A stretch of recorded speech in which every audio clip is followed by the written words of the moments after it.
Pakistan peoples party के chairman Bilawal Bhutto Zardari ने हुकूमत को तनकीद का निशाना बनाते हुए कहा है कि वफाकी हुकूमत मैरिट की बात करती है। मैरिट पर वो हमारे एक मुराद अली शाह का भी मुकाबला नहीं कर सकते। उन्होंने कहा कि सिंध के अवाम से सौतेला सलूक किया जा रहा है। सिंध के लोगों को पीपल्स पार्टी से मोहब्बत की सजा दी जा रही है। अब वाज़ेह रहे कि पीपल्स पार्टी की क़यादत समेत अहम रहनुमाओं को इस वक्त करप्शन केसेस का सामना है, जिसे पीपल्स पार्टी इंतकाम की सियासत का नाम देती है। इसी सूरत हाल के ऊपर हम अपने पैनल से गुफ्तगू करेंगे और हमारा सवाल इस तरह। बिलावल भुट्टो जरदारी कहते हैं कि सिंध के अवाम से सौतेला सलूक किया जा रहा है। सिंध के लोगों को पीपल्स पार्टी से मोहब्बत की सजा दी जा रही है। क्या पीपल्स पार्टी का ये कहना कि उन पर करप्शन के केसेस सिंध की जमात होने की वजह से हैं, ये बात जायज है, हाँ या नहीं? मजहर अब्बास साहब, पहले आपकी तरफ आएंगे। कैसे देख रहे हैं इस बात को जो बिलावल भुट्टो जरदारी साहब कह रहे हैं? देखिए, इसको दो तरीके से देखा जा सकता है। एक तो सियासी तरीके से शायद वो दुरुस्त कह रहे हों, लेकिन जहाँ तक मुकदमात का ताल्लुक़ है, मुकदमात तो मुझे सियासी नहीं लग रहे, लेकिन उन मुकदमात पे जो सियासत की जा रही है और जिस तरीके से पीटीआई ने एक जेआईटी की रिपोर्ट को बुनियाद बना के जो सियासत की है, उससे उस मुकदमे को भी और उस जेआईटी की रिपोर्ट भी मुतनाज़ा हो गई है। और उसके बाद के इवेंट्स आपको बताते हैं कि वो रिपोर्ट्स मुतनाज़ा बनती जा रही है। सुप्रीम कोर्ट के उसके हवाले से जो रिमार्क्स आए हैं, फिर उस पर पीटीआई यहाँ से हुकूमत तब्दील करने चली थी और उसके बाद तरह तरह की बातें हुई। तो जो मुकदमात में जो जेआईटी में जो इंकशाफात हैं मुबैना तौर पे, या जो केसेस की तरफ इशारे किए जा रहे हैं, उसमें तो बहुत सी ऐसी चीज़ें हैं जिसके बारे में यहाँ जब ये जेआईटी नहीं भी बनी थी तो यहाँ ये बातें हो रही थी जी।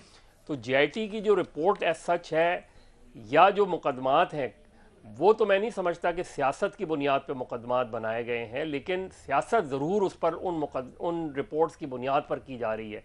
तो एक पहलू तो वो है, जिस तरह वो वफाक सिंध को हमेशा से वफाक के बारे में उनकी रिजर्वेशन रही हैं कि वफाक ने सिंध को उसका हक़ नहीं दिया, वहाँ तक तो उनकी बात दुरुस्त है।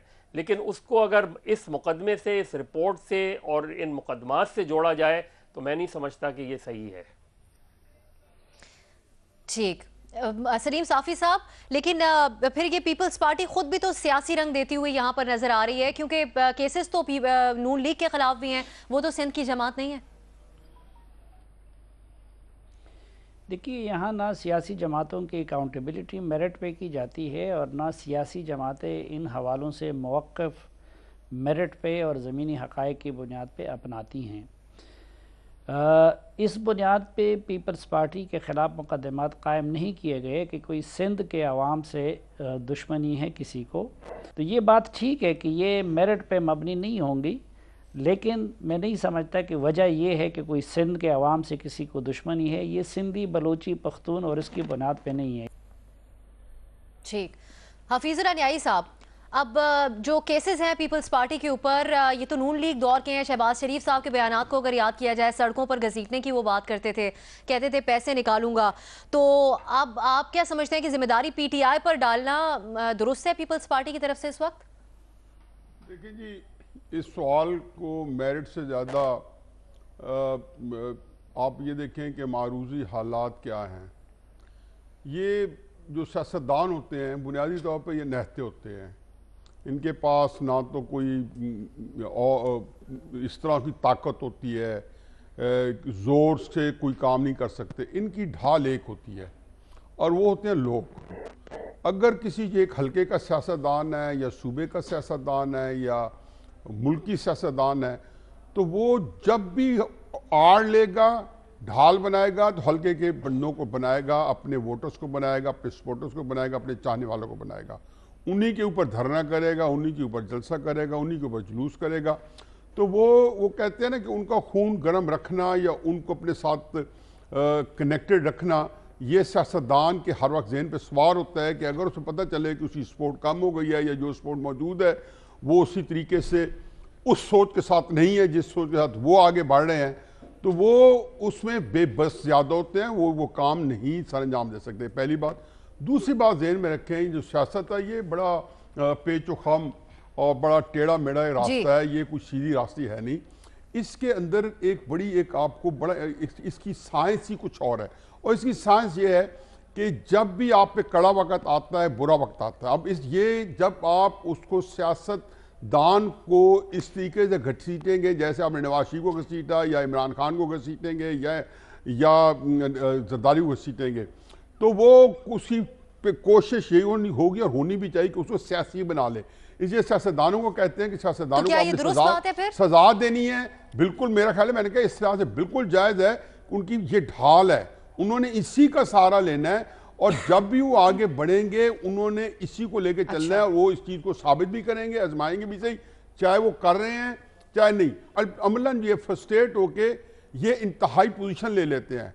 क्राइसिस एक बंदों का होता है, पूरी कौम उसके इन्वॉल्व होती है। ये इसलिए मैं कहता हूँ कि सियासत के अंदर ये जो हमने इस्तेमाल किए हुए पिछले 4 सालों से और 70 सालों से एक तरीक़ेकार, खुदा के वास्ते इस पर गौर करें, क्योंकि ये मुल्क को, कौम को पारा पारा कर सकता है। पाकिस्तान की कौम आज तक कौम नहीं बन सकी।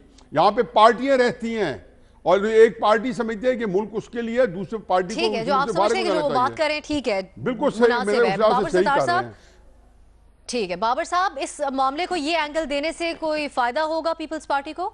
जी, सियासी तौर पे तो फायदा हो सकता है, लेकिन मैं उनके आर्गुमेंट से एग्री नहीं करता। मैं साफी साहब की बात को आगे बढ़ाना चाहूंगा। देखिए, एक हमारी तारीख है और एक इन केसेस का मेरिट है। तारीख ये है कि रियासत ने जो छोटी इकाइयां हैं, जो छोटे हमारे फेडरेटिंग यूनिट्स हैं, उनके साथ इंसाफ नहीं किया हिस्टोरिकली, और उनके ऊपर इल्जामात भी लगे। बेशक आप नैप का केस देख लें, वली खान और इस तरह से भुट्टो, बेनजीर भुट्टो, उन्हें हम सिक्योरिटी रिस्क भी समझते रहे, कहते रहे। सो एक प्रेजुडिस है पंजाब के अगेंस्ट, ये रहा है।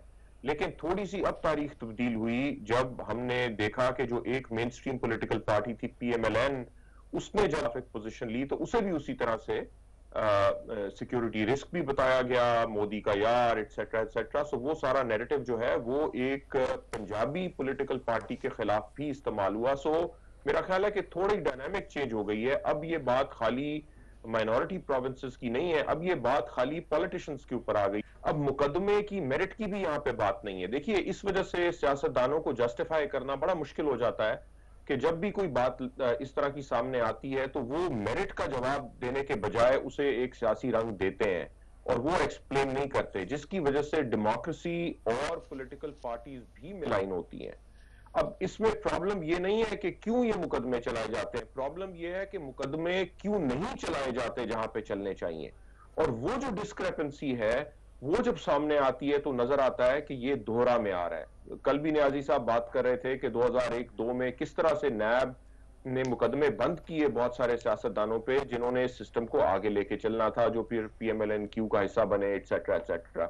सो ये जो तफरीक है, अगर तो अक्रॉस द बोर्ड अकाउंटेबिलिटी होती, तमाम लोगों के ऊपर मुकदमे चलाए जाते। एक तरफ हम असगर खान केस देखते हैं जिसके अंदर एडमिशंस हैं मिलिट्री ऑफिसर्स की कि हमने पैसे डिस्ट्रीब्यूट किए, वो मुकदमा चलने को नहीं आता, और बाकी मुकदमे जो हैं वो अचानक बनते हैं, कभी चलते हैं, कभी बंद होते हैं।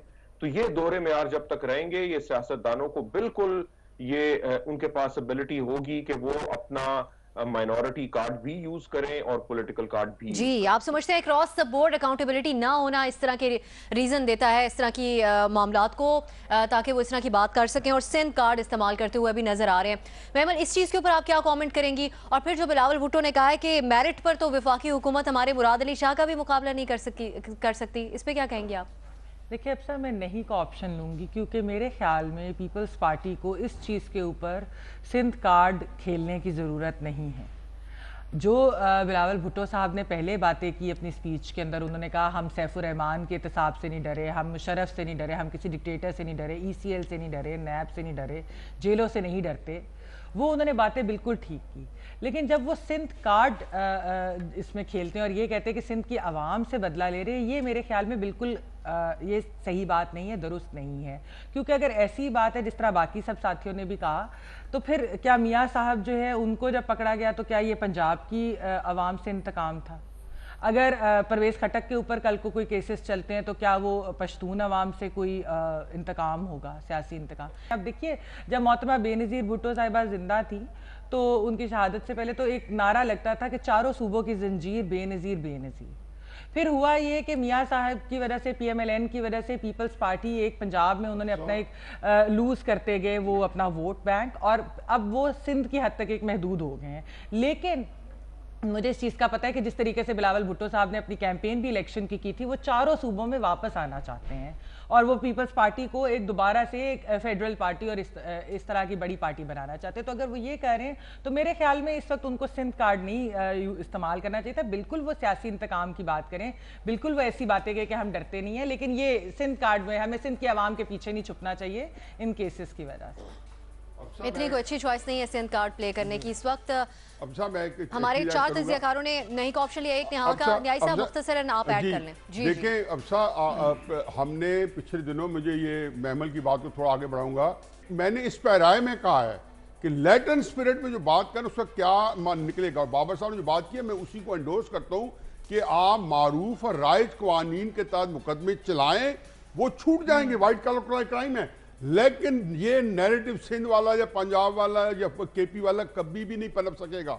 आप 10A कहते हैं कि आप आइन का आर्टिकल 10A है, वो स्पेसिफाई करता है, एक आर्टिकल इग्नोर करके बाकी सारे आर्टिकल्स के ऊपर इतना हमने यहाँ पे इंसाफ बांटा है। लेकिन जो आर्टिकल जो उसका जो कोर आर्टिकल है आर्टिकल 10A, हमने उसके ऊपर ऐसे आंखें बंद की हैं जैसे वो आर्टिकल आइन के अंदर। आपने क्यों हाँ का ऑप्शन लिया, इसकी वजह आप बता रहे। ठीक है, एक हाँ का और 4 नहीं के ऑप्शंस आए। हमारे तज्जियाकारों की राय आपने जानी।